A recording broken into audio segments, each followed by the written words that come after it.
ঠাকুর মহাশয় লিখেছেন শ্রীকৃষ্ণ সংহিতায়, বৈষ্ণব তত্ত্বে সূক্ষ্ম বুদ্ধির নিতান্ত প্রয়োজন। যাহারা সম্প্রদায় কল্পনা করিয়া অখণ্ড বৈষ্ণব তত্ত্বকে খণ্ড খণ্ড করিয়া প্রচার করেন, তাহারা স্থূল বুদ্ধি।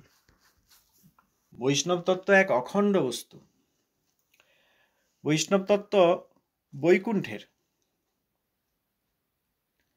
বৈকুণ্ঠের বস্তু, অখণ্ড বস্তু। সেখানে ভাগ বিভাগ ভেদ নাই, খণ্ড খণ্ড নয়। এই মাইক ব্রহ্মাণ্ডে সব খণ্ড খণ্ড বস্তু, আমি আমার আপনার এদের ওদের বস্তু ইত্যাদি, জাতি দেশ বর্ণ, ইচ্ছা অনিচ্ছা,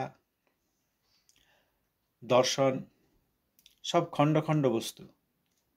আমরা এই বহিরঙ্গা মায়ার দেশে থাকি বলে আমাদের মধ্যেও এই খণ্ড খণ্ড বুদ্ধি, স্থূল বুদ্ধি, এবং সব বস্তুকেই ভেঙে ভেঙে দেখার অভ্যাস, ভেদ বুদ্ধির সঙ্গে দেখার অভ্যাস।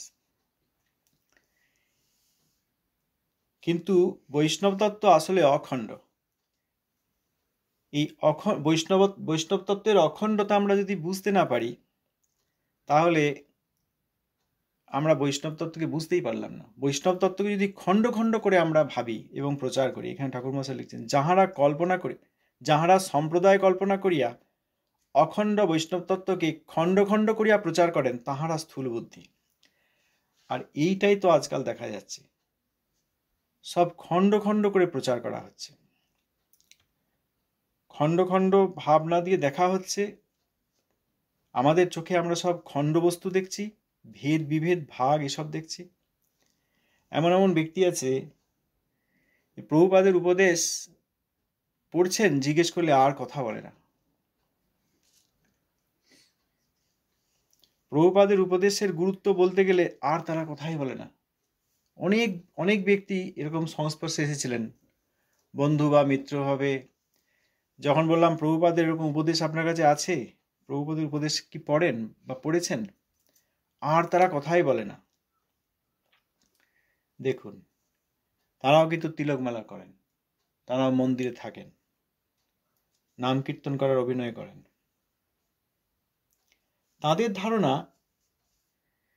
যে আমরা আমাদের আচার্যের কাছ থেকে যা পেয়েছি তার বাইরে আর কি প্রয়োজন, আমরা প্রভুপাদের উপদেশ পড়বো কেন। এই যে ভক্ত বলছিলেন যে সব হারিয়ে যাচ্ছে, প্রভুপাদের উপদেশ জন্য সব লোকের মন থেকে হারিয়ে যাচ্ছে। আসলে আমরাই হারিয়ে যাচ্ছি, প্রভুপাদের উপদেশ তো আর হারিয়ে যাবে না, আসলে আমরাই হারিয়ে যাচ্ছি, আমরা এই বস্তুটা পাচ্ছি না।